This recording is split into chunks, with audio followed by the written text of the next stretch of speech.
Hit TV YouTube channels లో మీ వ్యాపార ప్రకటనలకు మరియు ప్రమోషనల్ ఇంటర్వ్యూస్ కోసం వెంటనే సంప్రదించండి. ఇప్పుడు మీరు ఐఏఎస్ చేసి ఇప్పుడు దీంట్లో డిపార్ట్మెంట్లో చేశారు కదా? ఐపీఎస్ సార్, ఐపీఎస్ నుంచి వచ్చి IPS నేను చేశారు. మహారాష్ట్రలో చేశాను. నేను మహారాష్ట్ర క్యాడర్ యాక్చువల్గా. ఇప్పుడు ఈ కేసుకు వచ్చినప్పుడు ఇక్కడికి ఆంధ్రాకి వచ్చారు. నేను సిబిఐలో డెప్యుటేషన్ మీద ఉన్నాను. డెప్యుటేషన్ మీద 21 సంవత్సరాలు మహారాష్ట్రలో పనిచేశాను, 7 సంవత్సరాలు సిబిఐలో పనిచేశాను. So total 28 years. ఇంకో 7 ఇయర్స్ ముందుగానే నేను వాలంటీర్ రిటైర్మెంట్ తీసుకున్నాను. ఇప్పుడు ఈ కేసు ఏంటంటే వచ్చినప్పుడు అది ఆయన 1,00,000 కోట్లు క్విట్ ప్రో అన్నారు. 1,00,000 కోట్ల మీరు తర్వాత ఏదో 1,700 కోట్లు 100. ఎలా ఉంటుందంటే సార్, ప్రాపర్టీస్కి రకరకాల వాల్యూస్ ఉంటాయి. ఫర్ ఎగ్జాంపుల్ బుక్ వాల్యూ ఒకటి ఉంటుంది, మార్కెట్ వాల్యూ ఒకటి ఉంటుంది. కాబట్టి మార్కెట్ వాల్యూ ఎప్పుడైతే తీసుకుంటున్నామో ఇది పెరుగుతుంది. ఓకే. సో బుక్ వాల్యూ తీసుకుంటే వాటి అమౌంట్ తగ్గుతుంది ఆ విధంగా. కాబట్టి ఎవరు ఏ విధంగా అన్వయించుకుంటున్నారన్న దాని మీద ఆ అమౌంట్ ఆధారపడి ఉంటుంది. కానీ సాధారణంగా మనం వెళ్ళేది బుక్ వాల్యూ మీద. బుక్ వాల్యూ మీద. ఎందుకంటే రేపు ఎవరైనా గవర్నమెంట్ మనం అడిగినా కూడా వాళ్ళు ప్రస్తుతం ఉన్న బుక్ వాల్యూ ఇస్తారు తప్ప మార్కెట్ వాల్యూకి దెర్ ఇస్ నో లిమిట్, మారుతూ ఉంటుంది. అంటే as a common man sir, నాకు ఒక చిన్న డౌట్ ఆ కేసు మీద. జగన్మోహన్ రెడ్డి అనే వ్యక్తి కొన్ని ఇండస్ట్రీస్ పెట్టుకుని వీళ్ళందరూ 4-5 మీరు ఏ ఛార్జ్ షీట్లో పెట్టారు, వాళ్ళందరూ దాంట్లో డబ్బులు పెట్టారు, అన్నీ వైటే పెట్టారు. And they were accounted and this man paid taxes, those people also paid taxes. They are all ఇండస్ట్రీస్లో ఉన్నవాళ్లే, వాళ్ళంతా వ్యాపారస్తులు, సరైన వ్యాపారస్తులు, దొంగ వ్యాపారస్తులు కాదు, షెల్ కంపెనీస్ కాదు. దీంట్లో క్విడ్ ప్రో ఏముంటుంది? వాళ్ళ వ్యాపారం వాళ్ళు చేసుకుంటున్నారు, డబ్బులు ఇచ్చారు, ఇతను కూడా వాళ్ళకి ప్రాఫిట్లు పంచి ఇచ్చాడు కదా, ఇంకేంటి అది కేసు? అంటే దీంట్లో జనరల్గా ఎందుకంటే కేసు కోర్టులో ఉంది కాబట్టి పెద్దగా డీటెయిల్స్లోకి నేను వెళ్ళను. కానీ మొన్న ఎలక్టరల్ బాండ్స్ గురించి ఏదైతే సుప్రీంకోర్టు జడ్జిమెంట్ ఇచ్చిందో దాన్ని ఒకసారి చూద్దాం. అక్కడ కూడా మీరు చూసిన కార్పొరేట్ కంపెనీలన్నీ వాళ్ళకు వచ్చిన ప్రాఫిట్లో ఒక పద్ధతిలో ఇచ్చారు.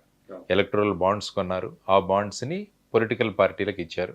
పొలిటికల్ పార్టీలు వాటిని 15 రోజుల లోపల వాళ్ళ అకౌంట్లలో వేసుకున్నారు. సుప్రీంకోర్టు ఏమనింది? సపోజ్ ఈ ప్రభుత్వం కనుక, ఈ పార్టీ కనుక రేపు ప్రభుత్వంలోకి వస్తే వీళ్ళు ఇచ్చిన మొత్తాలు ఏవైతే ఉన్నాయో వాటి కోసం వాటి దగ్గర నుంచి పనులు చేయించుకునే ఆస్కారం ఉంటుంది. కాబట్టి it is nothing but quid pro. ఇక్కడ కూడా చూసుకున్నా మొత్తం కూడా లీగల్ ప్రొసీజరే జరిగింది. కానీ సుప్రీంకోర్టు ఏమన్నది, it is against the constitution. అందువల్ల సెక్షన్ 19 ఆర్టికల్ 19A 1Aకి విరుద్ధం. ఆ తర్వాత సీక్రసీ ఉంది ఇందులో. ఆ తర్వాత it is also nothing but corruption and quid pro కావాలి, నీకింత నాకింత అన్న విధంగా. కాబట్టి ఏదైనా జస్ట్ వైట్ మాధ్యమంలో వచ్చినంత మాత్రాన ఒక ఇన్వెస్ట్మెంట్కి శాంక్టిటీ అనేది ఉండదు. ఆ ఇన్వెస్ట్మెంట్ ఎందుకు చేయడం జరిగింది, ఆ ఇన్వెస్ట్మెంట్ చేయడం వల్ల కొన్ని బెనిఫిట్స్ పొందడం జరిగింది అన్నది మెయిన్గా హైకోర్టు మాకు ఇచ్చిన కేసులో, హైకోర్టు వారు ఇచ్చిన కేసులో వాళ్ళు ఏమన్నారంటే, ఈ విధంగా ఇన్వెస్ట్ చేయడం వల్ల గవర్నమెంట్ రూల్స్ ఫాలో అవ్వకుండా వాళ్లకు ఫేవర్స్ చూపించింది. కాబట్టి this is nothing but quid pro quo అన్నది హైకోర్టు నుంచి వచ్చిన పబ్లిక్ ఇంట్రెస్ట్ లిటిగేషన్ కానీ రెడ్ పిటిషన్లో వచ్చిన వాదన. సో అందులో ఎవిడెన్స్ ఏదైతే కలెక్ట్ చేసామో దాన్ని కోర్టుకు సమర్పించడం జరిగింది. So ultimately it is the court which is going to డిసైడ్కి ఈ విధమైన వాదనలో ఎంత తథ్యం ఉన్నదని కోర్టు ఫైనల్గా డిసైడ్ చేస్తుంది. ఫర్దర్గా వెళ్ళే ముందు దీంట్లోనే ఇంకో చిన్న ప్రశ్న. మీరు పొలిటికల్ పార్టీ కూడా పెట్టారు కాబట్టి దానికి మళ్ళీ వెళ్దాం.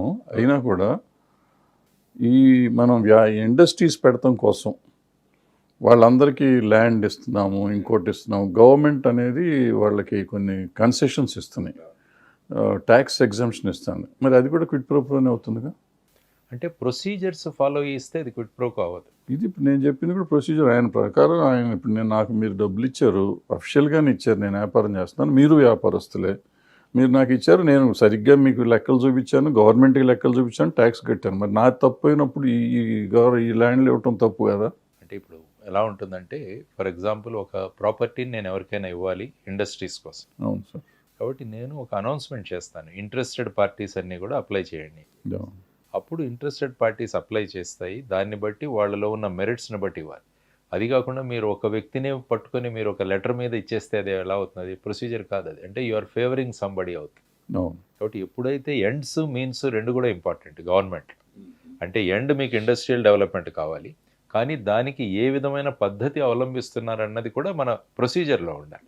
అలా కాకుండా నేను ends cannot justify means ends రెండు కూడా చాలా important government procedure. Otherwise procedures follow కాకుండా పూర్వం రాజులు ఇచ్చేసేవాళ్ళు ఇలాగా, మీరు ఇది తీసుకోండి, అది గవర్నమెంట్లో కుదరదు. కుదరదు. ప్రొసీజర్స్ ఫాలో కాకుండా that also is called a favouring somebody అన్న దాని మీద దీన్ని అన్వయించుకోవచ్చు. అట్లా వస్తుంది అది. మొన్న ఈ మధ్య మీరు నాడు నేడు ఇవన్నీ చూసి ఆ స్కూల్స్ అవి బాగున్నాయి, లేకపోతే హాస్పిటల్స్ కొన్ని బాగున్నాయి, the way they are doing they are good అన్నారు.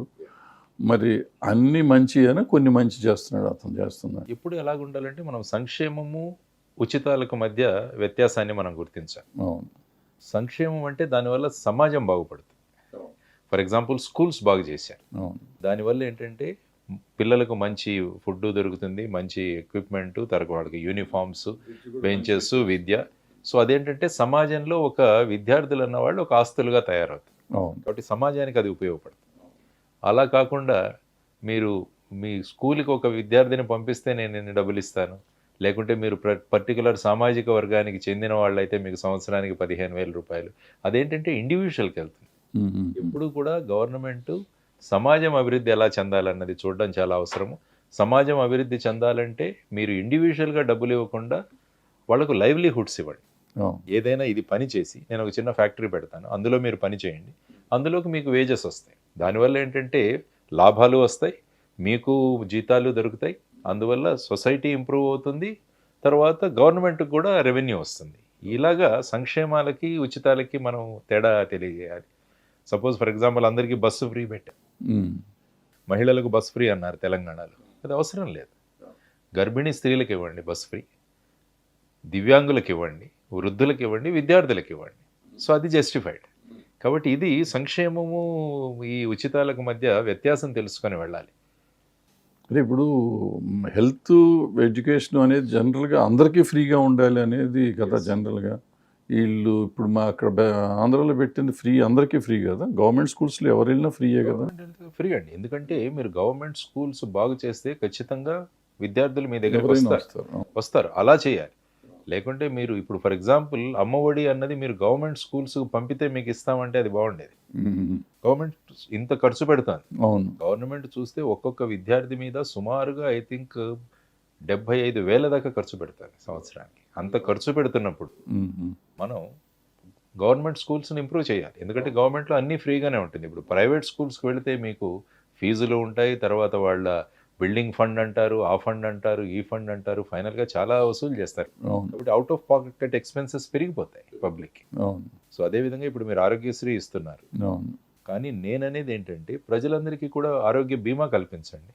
ఆర్ బేసిక్ ఇన్ఫ్రాస్ట్రక్చర్ ఏదైతే ఉందో, ప్రైమరీ హెల్త్ సెంటర్ కావచ్చు, కమ్యూనిటీ సెంటర్స్ కావచ్చు, డిస్ట్రిక్ట్ హెల్త్ సెంటర్స్ కావచ్చు, వీటన్నింటినీ బాగు చేయగలిగితే, అక్కడ మంచి ఫెసిలిటీస్ కనుక మనం క్రియేట్ చేయగలిగితే, సో ఇక ప్రైవేట్ అన్న కాన్సెప్ట్ ఉండదన్నమాట. అవును